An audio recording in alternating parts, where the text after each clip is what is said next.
네, 안녕하십니까. 지금 이 시간에는 꿈꾸는 조선. 그런데 꿈꾸는 조선이 유교 국가를 지향할 때 그 유교 국가의 지향이라고 하는 건 구체적으로 어떤 꿈이어야 되느냐, 그런 거에 대한 이야기를 좀 하려고 합니다. 유교적 군주는 어떤 사람이냐면 하늘로부터 천명을 받은 사람입니다. 근데 그 천명이, 하늘이 이제 명을 내려주는 건데요. 그 천명이 어떻게 해서 어떤 사람한테 가냐면 덕이 있는 사람한테 가게 됩니다. 그럼 그 덕이 있다는 거를 하늘은 알지만 보통 사람들은 그럼 덕이는 어떻게 아느냐? 그 사람의 행동을 보고 알 수 있다는 겁니다. 그러면 국가적 차원에서 그 행동은 어떻게 나타날까요? 하면 그것이 예악 형정으로 나타나는 겁니다.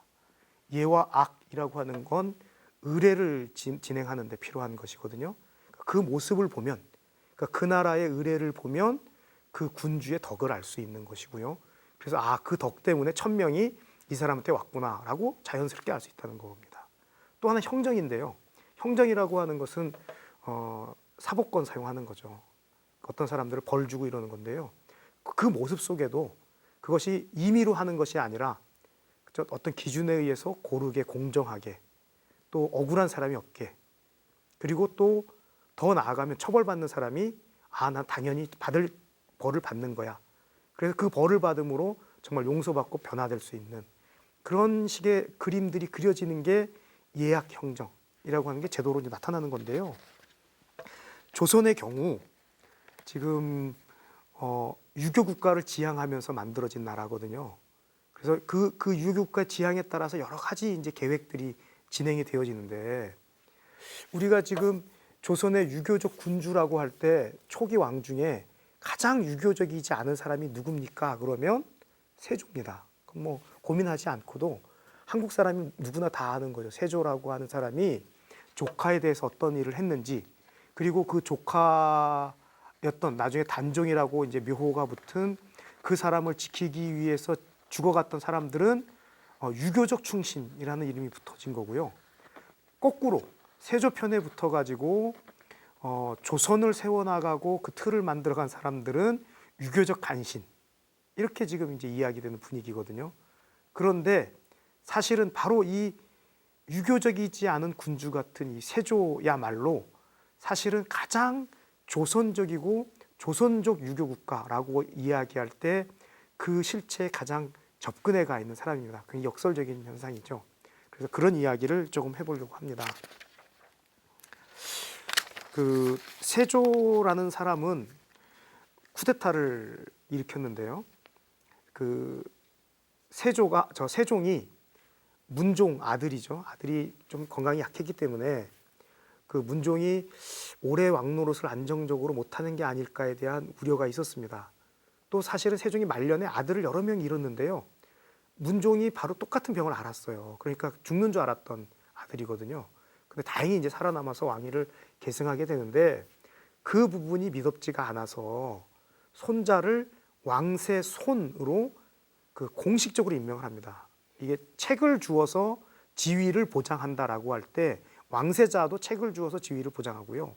지금 세종의 경우는 왕세손도 책을 주어서 세손으로 지위를 보장한 경우입니다.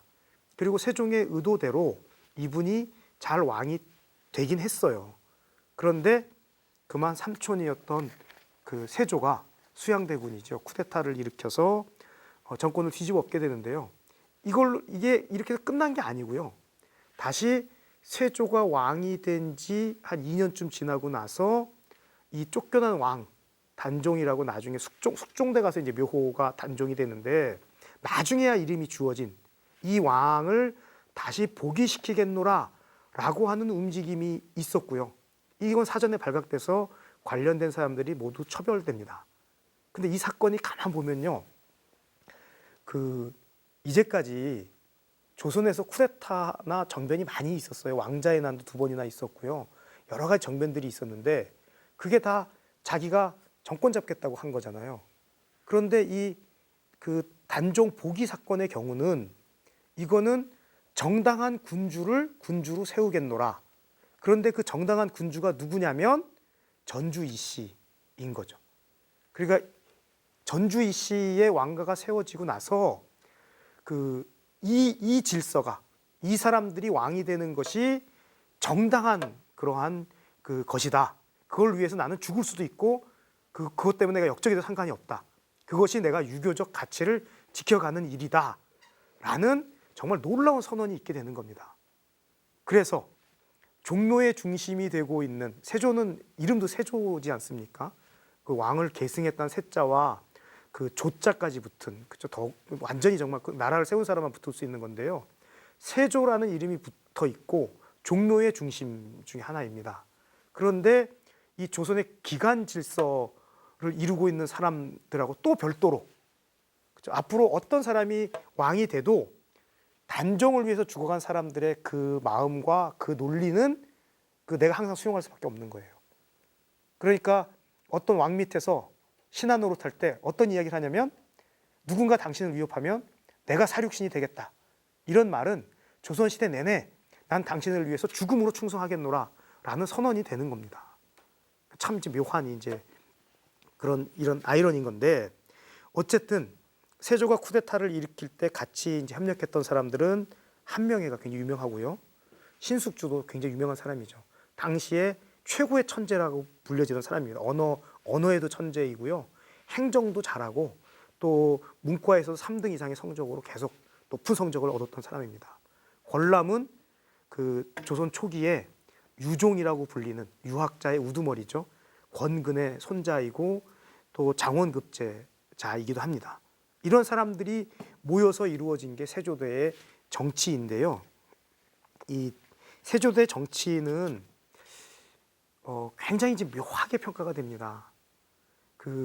지금 말했던 이 쿠데타, 이게 아주 원초적인 이제 죄악인데, 이 원죄 때문에 이 정권 자체는 부당한 정권이다. 거기서 이루어진 모든 것이 다 부당하다. 이렇게 보는 거가 그런 시각이 분명히 있습니다. 근데 그거와 달리 세조대 이루어진 업적들은 사실은 세종이 시작하고 끝내지 못했던 일들이 참 많이 있습니다. 그런 것들이 다 세조에 의해서 정리가 되는데, 예를 든다면 다펀법이라고 하는 세금 제도가 있었고요. 거기에 문제점이 발견이 돼서 세종이 공법이라고 하는 새로운 세금 제도를 시작을 합니다. 이거를 6년 정도를 진행을 하는데요. 신하들이 계속 반대합니다. 그러니까 세종이 돌아가시고 문종이 왕이 된 시점에서 신하들로부터 그렇게 격렬하게 반대를 받았던 공법이라고 하는 제도가 계속 바뀐 법으로 갈 건지 옛날 법으로 돌아갈 건지에 대한 것은 여전히 논란거리였는데요. 세조가 정권을 잡으면서부터는 논란 자체가 없어집니다. 세종이 만들어준 법대로 가는 건 당연한 거고요. 그 법에 문제가 있다면 그 부분을 어떻게 개선할 것인가 라고 하는 것이 논의의 출발점입니다. 그러니까 법을 돌리자는 건 이제 논의가 되는 게 아니고요. 당연히 세종이 만든 법대로 가는 건데 어떻게 하면 현실에서 작동하는 법이 될 것인가, 그거는 세조대에 만들어지는 것입니다. 또 한 가지, 세종이라고 하는 분을 이야기할 때 신분에 상관없이 뛰어난 전문가들을 키우고 그 전문가들을 고위직에 또 임명하지 않습니까? 장영실 같은 경우가 대표적으로 이야기되는데, 세조도 기본적으로 이러한 제도를 계승합니다.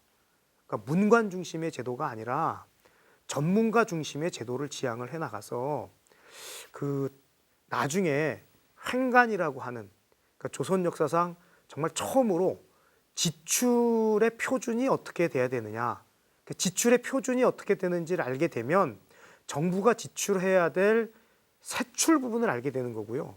세출 부분을 알게 되면 세입을 조정하는 게 가능해집니다. 근데 그걸 만든 게 그것이 가능해진 게 횡간이라고 하는 지출 표준안을 만들어내서 가능해졌는데요.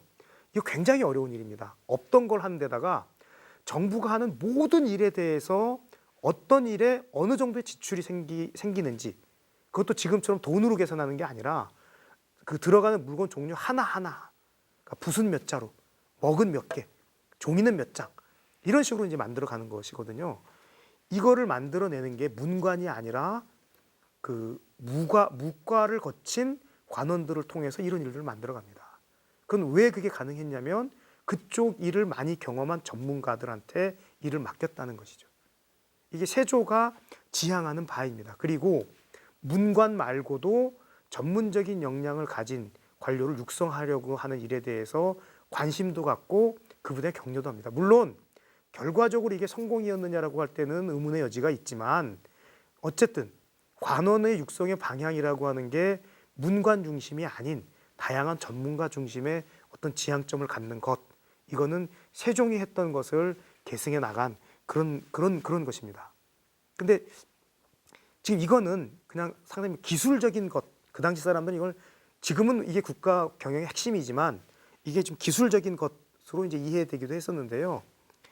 그 유교적인 관점에서 볼 때는 아까 말씀드린 예약 형정이라고 하는 거가 어떻게 이제 갖춰질 것인가, 이게 굉장히 중요한 건데, 잘 아시는 것처럼 세종은 그 예의 정비를 10년 이상 넘게 진행을 한 분이고요.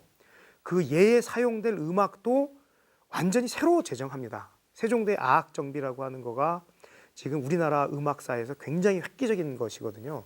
그러니까 유교적 음악 이론에 맞춰서 새로운 소리를 만들어내는 겁니다. 그러니까 소리의 표준을 만들어내는 거죠. 임금에 해당되는 궁음은 어떤 소리여야 된다. 요즘은 그걸 숫자로 이제 소리를 표시하는데요. 어쨌든 세종이라고 하는 임금도 절대적인 소리를 어떻게 표시할 건지를 놓고 임금의 소리, 신하의 소리, 백성의 소리, 장사꾼의 소리, 이런 것들을 다 정하게 되는 겁니다. 그리고 그 각각 소리가 잘 어울리도록 조화되게 하는 것, 이게 아악의 기본적인 지향점인데요. 이 지향점에 맞춘 음악을 새로 제정하고 그것을 실제 의례를 할 때 그걸 적용해서 운영을 하게 됩니다. 또 의례도 지금 이전에는 의례라고 하는 게 유교적 의례, 국가는 그러니까 유교라고 하는 게 의례가 특화된 그런 사상 집단이거든요. 그러니까 그 국가적인 의례를 정비한다라고 하는 것은 곧 유교적 국가 체제를 만들어간다는 거에 또 다른 표현이 되는 건데, 이전에 고려도 그런 시도를 한 적이 있습니다. 그런데 고려가 그런 시도를 할 때는 중국의 제도를 그대로 그냥 가지고 오는 거예요. 그 중에서 도저히 안 되는 부분만 고려식으로 바꾸는 겁니다.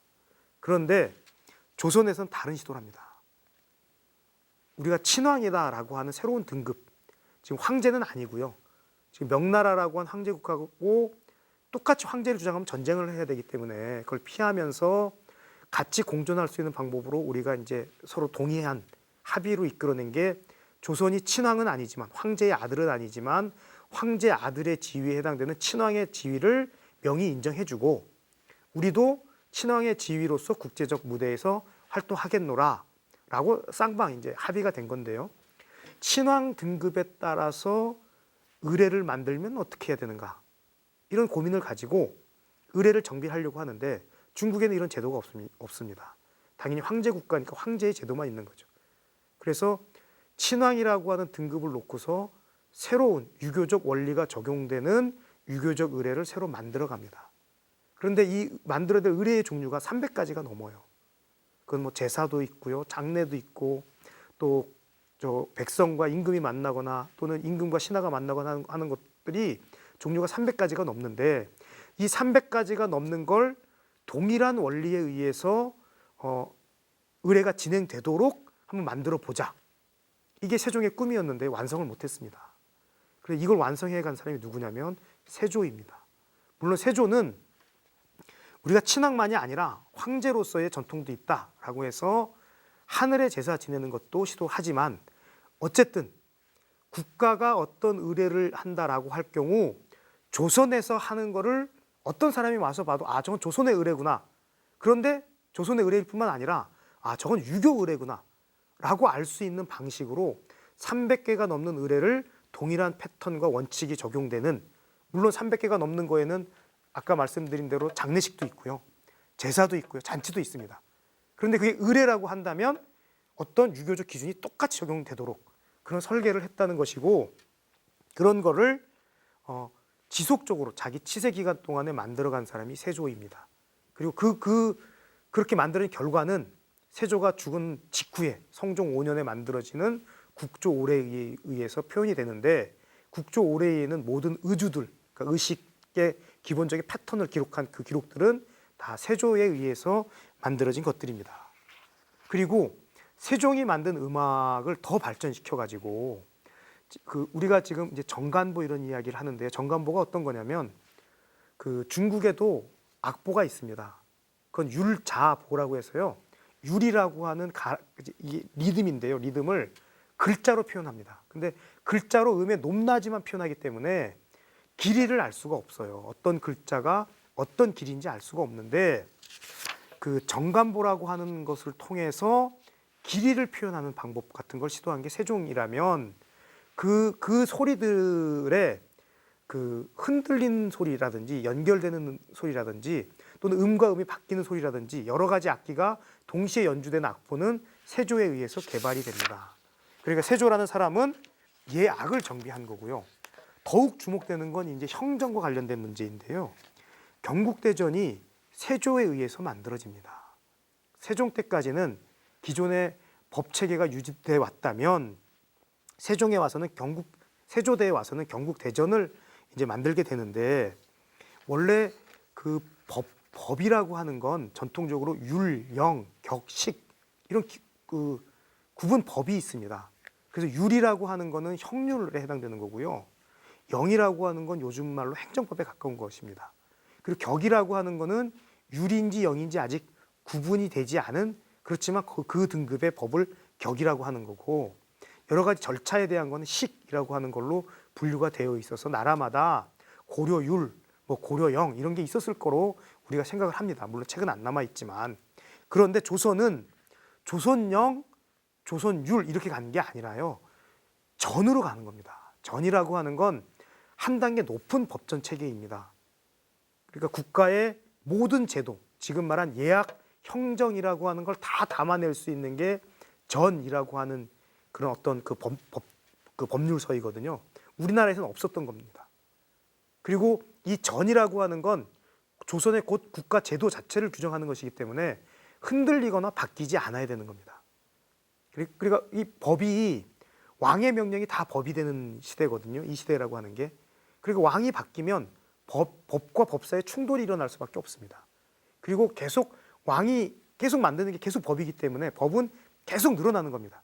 근데 그런 법이 아닌 어느 왕이거나 어느 시대거나 지킬 수 있는 변하지 않는 추상적인 어떤 법, 그것을 만들 수 있을까라고 하는 시도를 해서 만들어진 게 경국대전이고요.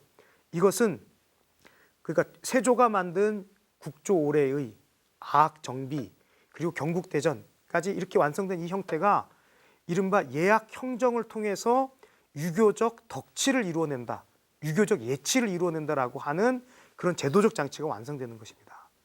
세조 본인은 유교적 기준으로 볼 때 여러 가지 문제가 있는 군왕인 게 틀림없지만, 조선이 건국되면서 꿈꿔왔던 유교적 나라, 유교 국가로서의 어떤 이상, 그것이 제도적으로 완성되는 것은 역설적이게도 세조의 치세를 거치면서 그것이 가능해지는 것입니다. 그러니까 경국대전이라는 법은 이제까지 사실 저희가 신라와 고려 시대의 그 법률 서적이 남아 있지는 않습니다. 반면에 일본은 굉장히 많은 법률 서적이 남아 있거든요. 그래서 그 점에 있어서 우리가 굉장히 유감스러워하고 분명히 있었을 텐데 그 실체가 어떤 것일까를 굉장히 궁금해하는데, 이제 조선에 와서는 그런 정도의 문제가 아닌 중국에만 있는 전의 체제를 갖춘 새로운 국가 제도를 갖추고 있는, 더구나 유교적 이념에 입각해서 모든 부분을 다 갖추고 있는 그러한 제도를 만들어내게 되는 것입니다. 그러니까 이제 정치 체제 면으로나 문화적 수준 면으로나 조선이라고 한 나라는 유교 국가로서 손색이 없는 어떤 면모를 갖추게 되는 것입니다. 네, 고맙습니다.